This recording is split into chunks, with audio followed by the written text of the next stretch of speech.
બુલેટિનની શરૂઆત કરીએ તો ઇમરજન્સીની યાદમાં હવે બંધારણ હત્યા દિવસ મનાવવામાં આવશે। દર વર્ષે 25 જૂને બંધારણ હત્યા દિવસ મનાવવામાં આવશે।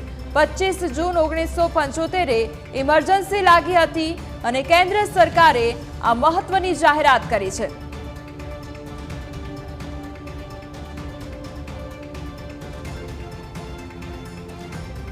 તો આ અંગે પીએમ મોદી દ્વારા ટ્વીટ કરવામાં આવ્યું છે। 25મી જૂનને બંધારણ હત્યા દિવસ તરીકે મનાવવાનું એ યાદ અપાવશે કે જ્યારે ભારતના બંધારણને કચડી નાખવામાં આવ્યું ત્યારે શું થયું તે દરેક વ્યક્તિને શ્રદ્ધાંજલિ આપવાનો પણ દિવસ છે કે જેમણે ઇમરજન્સીના અતિરેકને કારણે ભોગ બનવું પડ્યું। ભારતીય ઇતિહાસનો કાળો તબક્કો હતો। તો આ તરફ અમિત શાહ દ્વારા પણ ટ્વીટ કરવામાં આવ્યું છે। 25 જૂન 1975ના રોજ તત્કાલીન પીએમ ઇન્દિરા ગાંધીએ તેમની સરમુખત્યારશાહી માનસિકતા દર્શાવતા દેશમાં કટોકટી લાદીને ભારતીય લોકશાહીની આત્માનું ગળું દબાવી દીધું હતું। લાખો લોકોને કોઈપણ કારણ વગર જેલમાં ધકેલી દેવામાં આવ્યા અને મીડિયાનો અવાજ દબાવી દેવામાં આવ્યો।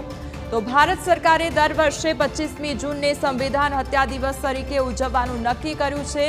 આ દિવસ 1975ની કટોકટીની અમાનવીય પીડા સહન કરનારા તમામ લોકોના અપાર યોગદાનને યાદ કરશે।